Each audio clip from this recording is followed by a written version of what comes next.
Alright folks, welcome to another beer review. Quite like this angle because it makes it look a bit slimmer. Mainly because I'm crushing my tits together with my arms, and my arms are quite thin anyway. Yeah, welcome to another beer review. And this one was a gift from the lovely Adam of Mersey Beers. After our trip to Newcastle, he just said, "Do you want this bottle?" I was like, "Yeah, alright then."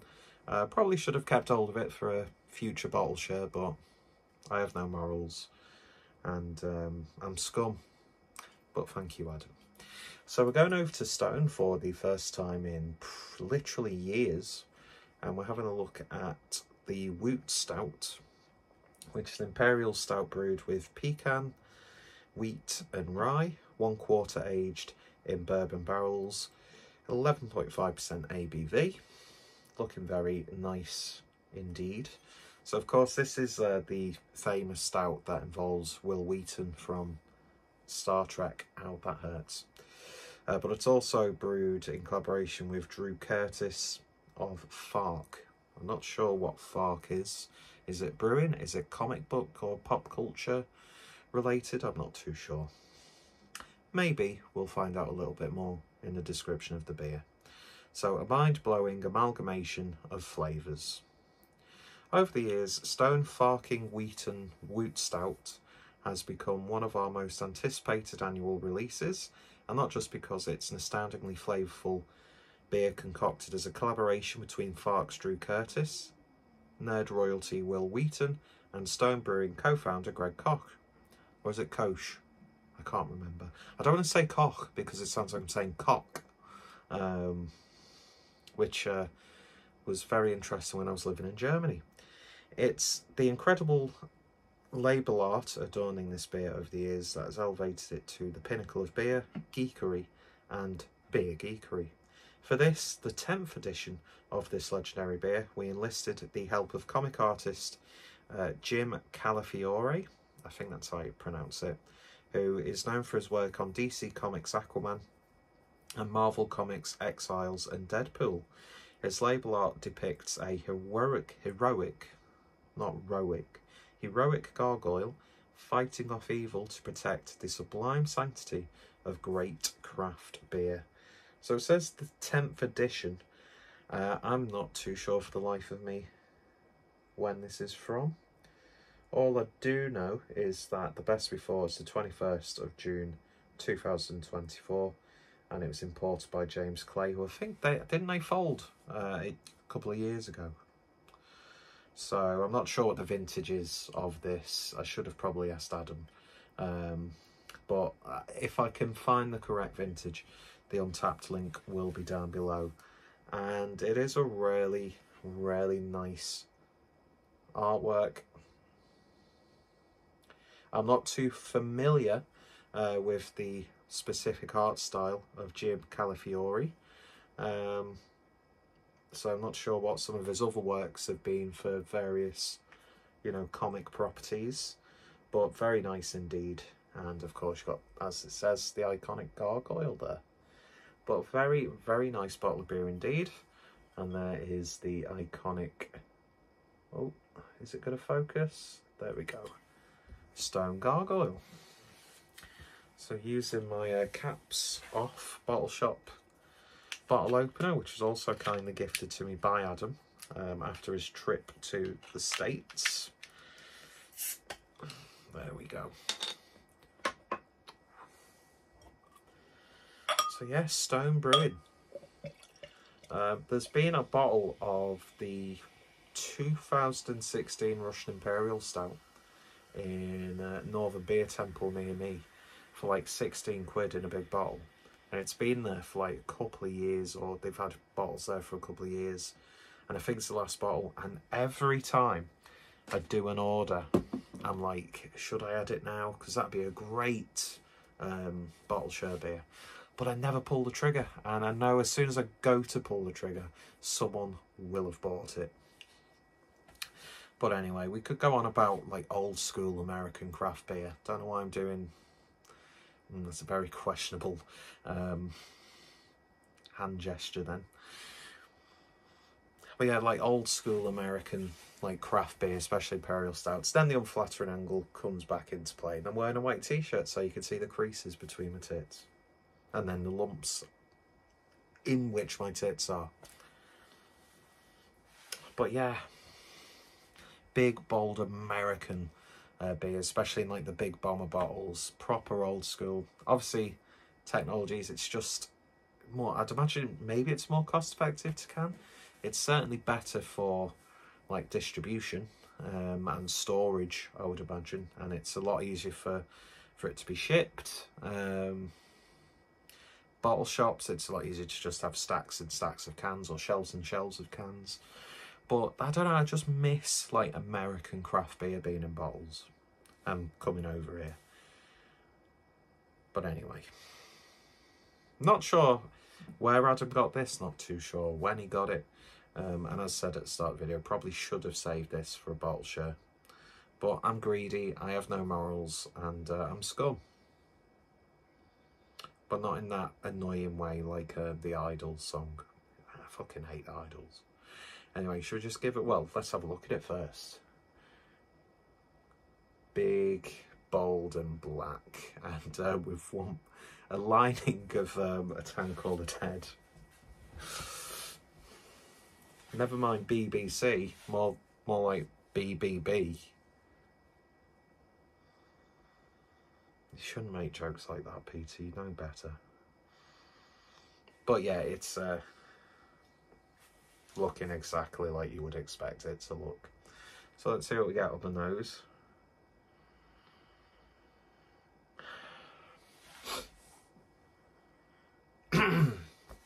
Excuse me.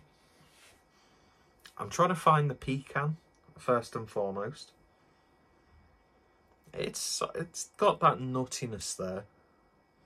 Maybe a slightly roasted nutty flavour, but of course it's a stout, so you're going to get loads of roasted malt anyway.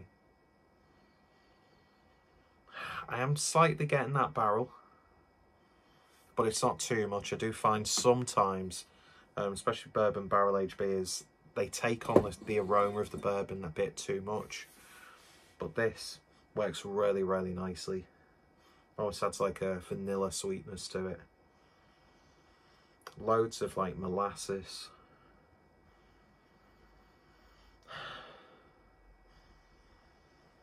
Maybe a hint of like a spicy rye note.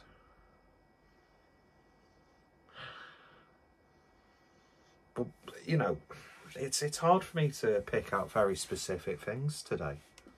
But what I will tell you is, it smells very, very good. So I think it's about time I just shut up and drank it. So cheers, folks. Cheers, Adam, for giving me this bottle. Very, very generous and not deserved at all.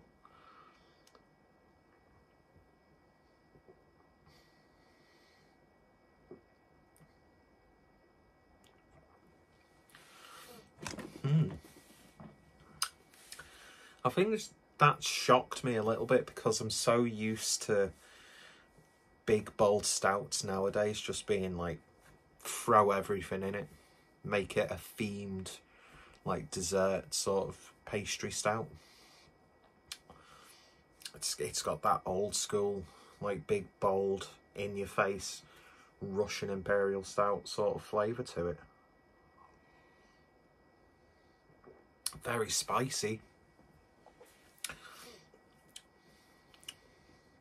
You definitely get the rye coming through. Bourbon barrel is definitely there, but not too much. You're almost getting like a slightly like scorched wood, almost. Very, very woody, like smoky, leathery. Maybe a little bit of gonna sound very weird, but a little bit of like a good quality biltong sort of character, which biltong is so much better and more satisfying to eat than beef jerky. I mean, I love beef jerky, but then again, I've never had proper beef jerky. It's always been, you know, stuff that's in, you know, in packs. I'd love to make my own jerky. I'd love to like like, what would beef jerky have been like in like the 1800s? Do you know what I mean? With like cowboys, because that's a proper jerky, isn't it? I'm sure there's places who try and replicate like old school jerky, but then again, jerky, you know, during the wild west period would be a lot different, I'd imagine, than jerky as it is now. But there's something about biltong, like it's a bit more thinly like sliced pieces of meat. Now I really want some biltong, and if you're in the UK, if you want some good cheap biltong that doesn't taste like cheap biltong, Lidl's own biltong is really, really good. Very good indeed, and I think it would go wonderfully well with this. The pecan is there. It's not like that a pecan like image you have of like a pecan pie where those flavours are extenuated. It does have that slight. Sometimes it doesn't matter what nut you put in it. Never nut in your own beer, by the way. Would very much strongly advise doing that. So crass and crude. I'm so sorry. Which, by the way, how funny of a term is to nut? Describing what it is. It makes perfect sense to bust a nut or to nut in or on something. But I don't know. It's just really how like fucking crass are we as a society when we come up with things like this. One thing, and I pre-warning. What's that when you've got a warning at the start of something? What's the word? Words fail me when I start to record videos. But warning, this. Why am I saying this? But I'm going to say it anyway. Do you know what one term in like the adult world, what was that? In the adult industry that I just, and to be very in with phrases, gives me the ick, would be when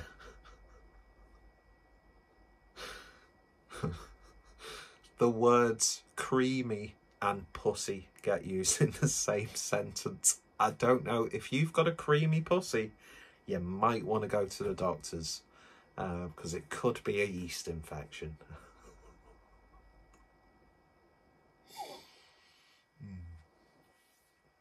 I'm a twat. I'm genuinely a twat. But back to the beer. That nuttiness, it doesn't matter if it's like hazelnut, pecan, beers with like, although pistachio's got a very distinct flavour compared to other varieties of nuts.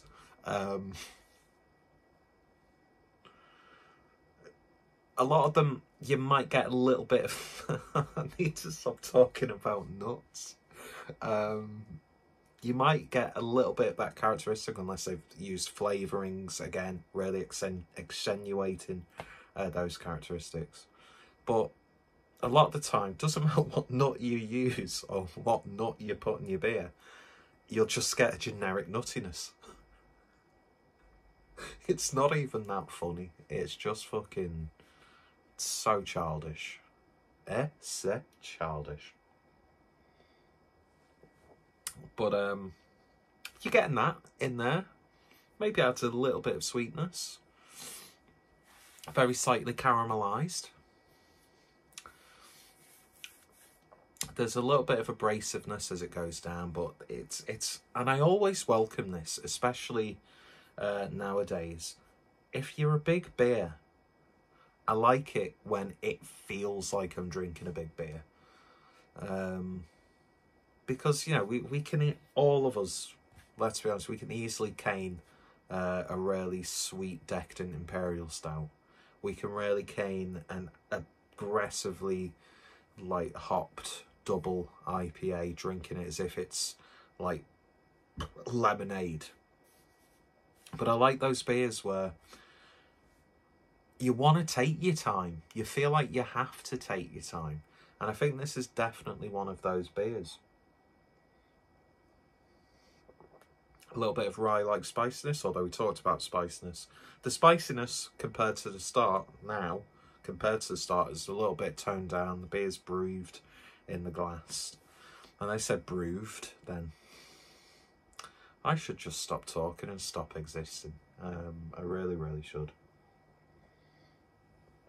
I mean, we've somehow got biltong flavours cropping in my head.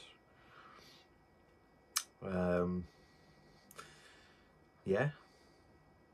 There's a little bit of licorice in there. Like I said, that woodiness. I'd say you're getting more of the actual barrel itself as opposed to the bourbon that was in the barrel, although the bourbon is there. But it's one of those ones where it's not too in your face, where it almost feels like it's a little bit acidic. I'm not sure if anybody else ever gets that with bourbon barrel-aged beers. But it also doesn't sort of like nullify the body and make it watery like a lot of barrel-aged beers can do, especially if you've compared it to the non-barrel-aged version. But this, I mean, it's not like a thick, gloopy Imperial Stout, but it's far from thin. Very gently carbonated.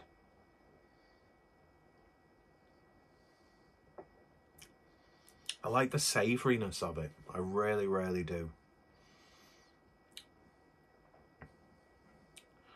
It's just really, really nice. It's got this just like real old school feel to it, which I absolutely love. Doesn't half look like I live in a DOS house. Got a pillow in the background from IKEA that's not even got a pillowcase because they're a bastard to find. UK IKEA, right, is so much shitter compared to German IKEA. IKEA's not German, it's Swedish. I know it's not. But I don't know if anybody would even think that, so apologies. And if you talk like that, well, I'm very, very sorry that you sound like that. But then again, you could have this voice that I've got, this fucking accentless, overly camp, posh voice, and a upbringing could not be further from the truth. People think I've moved here as opposed to me living my whole life here. Although when I do get angry, I do get a little bit more Scouse. Thankfully, I don't have any sort of like Wigan accents from my mum's side because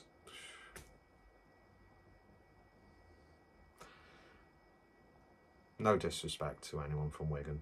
I've got a lot of family in Wigan and then a lot of friends from Wigan as well. In fact, in work, funny enough, we were talking. There was two of us from Scam, two others from Wigan. It sounds like I'm fucking schizophrenic. And we were debating on which town is better and what town contributes more to the world. I mean, Wigan's got Uncle Joe's mint balls. They've got really good pies. They've got George Formby. Skem has... we had a world championship darts player. Chess player. Can't remember his name. We've got a famous pipe. Loads of roundabouts. A member of the Verve was from Scam. What else? Really scraping the bottom of the culture barrel. We've got a Maharishi church, which I think even the Beatles may have visited. So that's a thing. I mean, it's no Wigan Pier, and you wouldn't be able to put a donk on it, but it is what it is, isn't it, folks? Yeah. To be honest, I think both towns offer very little. And they're both equally as shit. But at least we're not, let's just put it right. Together as Northerners, we could be like those southern bastards. From which I sound more southern than I do northern, but hey ho, it is what it is. I am Skelmersdale's Tony Wilson, although I don't have a record label, I'm not on TV, but I am just as, if not more pretentious.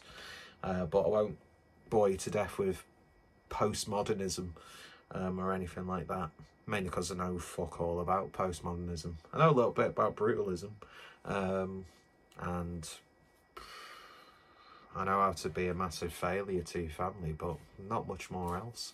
Anyway, this beer review's gone on way too long. Talking utter shite, as I usually do. So this was Wheaton Stout from Stone, Farks, or Fark, and Will Wheaton. Ow.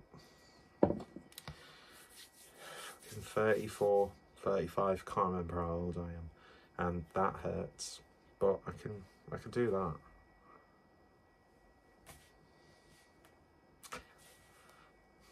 Not got much, but I still look like I'm in my early 20s, so I'll take it. Anyway, if you've tried this or any other vintage version of the Wheaton Stout, then let me know your thoughts, opinions down below. What's your town famous for? Links in the description, and yeah, hopefully next time you'll join me for another beer review where we don't talk about creamy pussies. Thanks for watching, you all take care, and go on, live long and prosper, and go bust a nut on someone consensually, because you shouldn't do it the other way. This is going to get dark. BBC.